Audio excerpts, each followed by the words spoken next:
Assalamualaikum warahmatullahi wabarakatuh. Perkenalkan nama saya Nurina Gita Violina dari Prodi S1 Keperawatan Fakultas Ilmu Kesehatan. Di sini saya akan presentasi tentang integrasi antara Islam dan sains tentang donor ASI. Jadi pengertiannya, air susu ibu atau ASI adalah makanan yang paling sesuai untuk bayi karena mengandung zat-zat gizi yang diperlukan oleh bayi untuk tumbuh dan berkembang. ASI mengandung nutrisi, hormon untuk kekebalan pertumbuhan, anti alergi, serta antiinflamasi.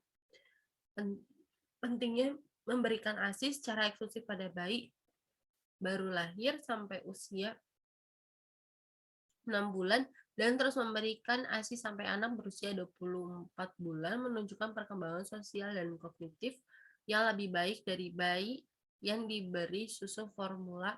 Donor ASI peran penting dalam menjaga kelangsungan hidup bayi yang baru lahir. Nutrisi yang tepat untuk bayi baru lahir merupakan keprihatinan seluruh dunia. Bank Susu berperan untuk meredakan kekhawatiran ini dengan mengumpulkan sumbangan ASI untuk diolah menjadi formulasi nutrisi oleh Prolacta Bioscience. Menyumbangkan ASI adalah proses yang sederhana dan aman yang dapat membantu menyelamatkan nyawa bayi. Islam hanya menganjurkan agar bayi hanya diberi asupan ASI saja karena sangat baik untuk pertumbuhannya. Artinya para ibu hendaklah menyusukan anak-anaknya selama 2 tahun penuh, yaitu bagi yang ingin menyempurnakan penyusuan. Surat Al-Baqarah ayat 233. Islam juga memberikan solusi apabila ada ibu yang tidak bisa menyusui bayinya karena air susu ibu itu tidak memadai atau karena bayi itu berpisah tempat dengan ibunya. Keadaan inilah yang terjadi pada Rasulullah SAW. Beliau tidak hanya menyusu pada ibu kandungnya sendiri, melainkan disusukan pada ibu susu yaitu Sawibah, hamba saya Abu Lahab, dan Halimah al-Sa'diyah. Dari hubungan ini antara ibu yang menyusui dan anak menjadi mahram, yaitu orang yang tidak boleh atau mahram dinikahi selamanya. Kondisi ini berlaku juga pada saudara pesusuan yang pernah menyusu pada ibu yang sama baik anak kandung ibu tersebut maupun bukan. Negara dan pemerintah telah diamankan untuk mendukung perwujudan hak asasi manusia secara adil yang diatur dalam UUD pasal 27 ayat 2. Tiap-tiap warga negara berhak atas pekerjaan dan penghidupan yang layak bagi kemanusiaan. Jadi maknanya adalah seorang ibu bekerja tetap mendapatkan hak bekerja yang layak dalam arti luas termasuk menyusui anaknya. Karena menyusui itu hak asasi manusia, hak asasi anak untuk hidup layak. Dan pasal 28B ayat 2, setiap anak berhak atas kelangsungan hidup, tumbuh, dan berkembang, serta berhak atas perlindungan dari kekerasan dan diskriminasi. Hak atas tumbuh dan berkembang salah satunya untuk mendapatkan ASI. Praktik donasi. Menurut istilah praktik berarti kebiasaan, kenyataan pelaksanaan sesuatu menurut teori. Sedangkan donor yaitu penderma atau pemberi sumbangan dan ASI ialah singkatan air susu ibu. Jadi pengertian praktik donor ASI yaitu dapat diartikan ASI yang didonasikan oleh seorang ibu bukan untuk bayinya sendiri melainkan untuk bayi orang lain yang diberikan secara sukarela. ASI atau air susu ibu adalah nutrisi utama bagi bayi sejak keluar dari rahim hingga berusia 2 tahun. Karena keutamaannya inilah kandungan ASI tidak bisa digantikan oleh susu formula apapun juga. Pemberian donor ASI tidak boleh dilakukan hanya berdasarkan kesepakatan di bawah tangan antara ibu dan pendonor. Untuk memberikan donor ASI, seorang pendonor harus melalui beberapa tahapan penasipan atau screening. Screening dilakukan untuk menjamin agar bayi yang mendapat ASI donor tidak terpapar penyakit yang mungkin diderita oleh ibu donor. Pasalnya ada beberapa penyakit yang ditularkan melalui ASI, yaitu yang pertama ada hepatitis B, hepatitis C, dan juga HIV dan rubella.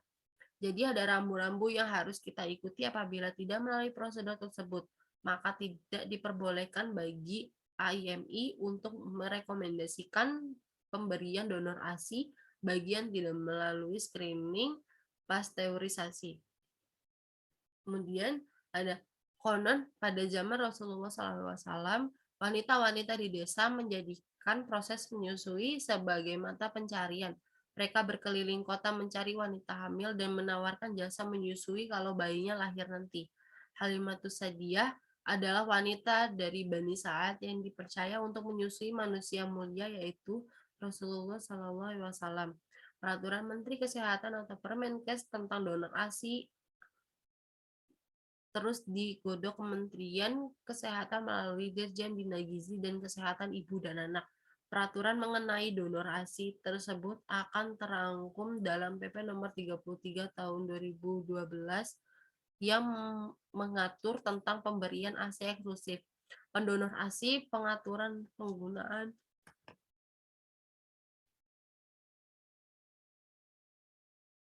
peraturan penggunaan susu formula bayi dan produk bayi lainnya, pengaturan bantuan produsen atau distributor susu formula bayi, segi terkait, serta pengaturan tempat kerja dan sarana umum dalam mendukung program ASI inklusif.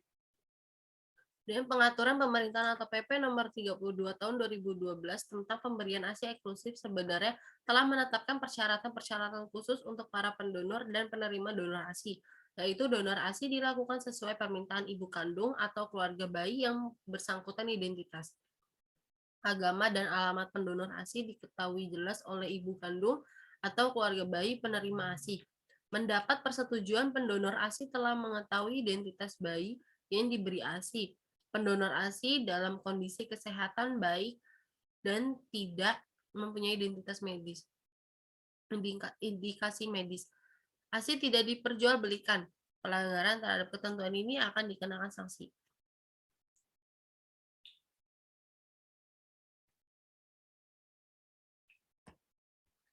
Kemudian pandangan para ulama tentang donor ASI. Rada'ah, rada iddah, penyusuan atau menyusui, yaitu sampainya atau masuknya air susu manusia atau perempuan selain ibu kandung ke dalam perut seorang anak bayi yang belum berusia 2 tahun atau 24 bulan. Penyusuan memiliki konsekuensi hukum mahram antara anak dan perempuan yang menyusui dan anak-anaknya, di mana antara saudara sesusuan tidak boleh menikah, begitu juga dengan ibu susuannya. Hal ini dalam hukum Islam disebut dengan istilah rada atau persusuan. Sebagaimana firman Allah yang berkaitan dengan rada'ah adalah sebagai berikut. Artinya, dan jika kamu ingin anakmu disusukan oleh orang lain, maka tidak ada dosa bagimu apabila kamu memberikan pembayaran menurut yang patut. Surat Al-Baqarah ayat 233. Kemudian, sedangkan makna persusuan ar-radha berdasarkan pendapat para ulama sebagai berikut. A. Mazhab Hanafi, isapan anak yang disusui terhadap payudara wanita pada waktu tertentu. Yang B. Mazhab Maliki, masuknya ASI seorang wanita ke dalam perut bayi meskipun wanita itu mati atau masih kecil dengan menggunakan alat untuk memasukkan ASI ke dalam perut atau melalui suntikan yang menjadikan ASI sebagai makanan. Yang C. Mazhab Syafi'i, sampainya ASI wanita atau apa yang dihasilkan dari ASI tersebut pada perut bayi atau otak atau sumsumnya. Yang D. Mazhab Hambali, mengisap atau meminum ASI yang terkumpul karena kehamilan dari payudara seorang wanita dan yang seperti itu. Pengertian rada atau persusuan menurut jumhur fuqaha termasuk 3 imam mazhab, yaitu Imam Abu Hanifah, Imam Malik, dan Imam Syafi'i. Ialah segala sesuatu yang sampai ke perut melalui kerongkongan atau melalui jalan lainnya, dengan cara menghisap atau lainnya. Seperti proses persusuan dengan menuangkan ASI ke dalam mulut tanpa melalui persusuan disebut al-wajur, dan menuangkan ASI melalui hidung tanpa melalui persusuan disebut al-sa'ud. Sebagaimana yang telah dijelaskan oleh Al-Alamah Ibnu Qudamah, menyebutkan dalam salah satu dari 2 riwayatnya mengenai wajur dan as-sa'ud, yaitu yang pertama riwayat pertama yang lebih dikenal sebagai riwayat dari Imam Ahmad dan sesuai pendapat jumhur ulama bahwa pemaraman itu terjadi melalui keduanya. yakni dengan memasukkan susu ke dalam perut baik lewat mulut maupun lewat hidung. Adapun yang melalui mulut atau wajur, karena hal ini menumbuhkan daging dan membentuk tulang, maka sama saja dengan menyusu. Sedangkan lewat hidung atau sau, karena merupakan jalan yang dapat membatalkan puasa, maka ia juga menjadi pemahraman atau perkawinan karena susuan, sebagaimana hal yang melalui mulut. Riwayat kedua, bahwa hal ini tidak dapat menyebabkan mahramnya perkawinan, karena kedua cara ini bukan penyusuan, disebutkan dalam Mughni. Ini adalah pendapat yang dipilih Abu Bakar, mazhab Daud, dan perkataan Atta al-Khurasani mengenai Saud, karena yang demikian ini bukan penyusuan. Sedangkan Allah dan Rasulnya hanya mengharamkan perkawinan karena penyusuan atau hisab putih susu. Maka ia sama memasukkan susu melalui luka pada tubuh. Kemudian sementara itu pengarang Al-Muni sendiri menguatkan riwayat yang pertama dan memberikan alasan persusuan melalui mulut atau awajur, yaitu karena hal itu dapat menguatkan tulang dan menumbuhkan daging, sesuai dengan hadis dari Ibnu Mas'ud yang diriwayatkan oleh Abu Daud sebagaimana berikut. Artinya, tidak disebut penyusuan kecuali yang menguatkan tulang dan menumbuhkan daging. Dari Abu Daud. Dan dengan demikian mengarang Al-Mughni memberikan arti makna rada'ah adalah bahwa penyusuan itu terjadi karena lapar. Artinya, perhatikanlah oleh kalian siapakah saudara-saudaramu karena penyusuan itu terjadi karena lapar. Hadis riwayat Bukhari Muslim. Hadis di atas menunjukkan bahwa susuan yang menyebabkan seorang menjadi mahram adalah susuan dikarenakan lapar atau maja'ah. Lapar dapat terpenuhi dengan makan. Proses makan terjadi ketika anak memakan dengan cara wajar, dimulai dari memasukkan makanan ke dalam mulutnya, mengunyah atau mengisap susu, baik lewat payudara ibu maupun botol bayi. Kemudian menelan air susunya. Sekalipun penyusuan tidak dilakukan secara langsung sebagaimana seorang ibu yang menyusui anaknya, tetapi keduanya sama-sama dapat mengobati rasa lapar. Menurut Imam Qaradawi, hal tersebut tidak dapat dijadikan hujjah berdasarkan dua hal, yaitu pertama, makna hilangnya rasa lapar tidak terjadi dalam persusuan melalui mulut karena bentuk penyusuan ini tidak dapat menghilangkan rasa lapar. Kedua, hadis tersebut menunjukkan bahwa Rasulullah SAW menghukumi mahram dalam persusuan yang dilakukan hanya adanya rasa lapar, dan Rasul tidak mengharamkan perkawinan dengan selain ini. Karena itu tidak ada pengharaman karena cara-cara lain untuk menghilangkan lapar secara makan, seperti makan, minum, persusuan melalui mulut, dan lain sebagainya. Melainkan hanya rada'ah saja. Menurut Imam Qaradawi, ilat dari timbulnya hukum mahram persusuan terletak pada sifat umumah atau keibuan yang hanya bentuk verbal, hanya menyedot puting secara langsung. Keibuan yang ditegaskan dalam surat An-Nisa ayat 223 tidak terbentuk karena semata-mata karena diambilkan air susunya, karena menghisap payudaranya dan selalu lekat padanya sehingga melahirkan kasih sayang ibu dan ketergantungan si anak. Dari keibuan ini muncullah persaudaraan persusuan, dan keibuan di sini merupakan asal pokok, sedangkan yang lain itu mengikutinya. Kemudian di sini ada demikian juga Abu Muhammad berkata bahwa orang-orang berbeda pendapat mengenai hal ini. Abu Laits bin Sa'ad berkata, memasukkan air susu perempuan melalui hidung tidak menjadikan haramnya perkawinan antara perempuan tersebut dengan yang dimasukkan air susunya tadi, dan tidak mengharamkan perkawinan pula jika si anak diberi minum air susu si perempuan yang dicampur dengan obat, karena yang demikian itu bukan penyusuan, sebab penyusuan itu ialah yang dihisap melalui payudara. Demikianlah pendapat Al-Laits, dan ini pula pendapat kami dan pendapat Abu Sulaiman yakni Daud, Imam Ali Zahir, dan sahabat-sahabat kami yakni Ali Zahir. Kemudian Kemudian yang kedua ada berdasarkan Majma' Fikih Islam, majelis penelitian di bawah koordinasi OKI dalam Muktamar Islam yang diadakan pada tanggal 22 sampai 28 Desember 1985 telah menyimpulkan, setelah dipaparkan penjelasan secara fikih dan ilmu kedokteran tentang donor ASI, maka terbukti bahwa donor ASI yang telah diuji coba di masyarakat barat menimbulkan beberapa hal negatif, baik dari sisi teknis dan ilmiah, sehingga mengalami penyusutan dan kurang mendapatkan perhatian. Sedangkan dalam masyarakat Islam masih memungkinkan untuk mempersusukan anak pada wanita lain secara alami. Keadaan ini menunjukkan tidak perlunya donor ASI. OKI memutuskan serta mengharapkan donor ASI tersebut.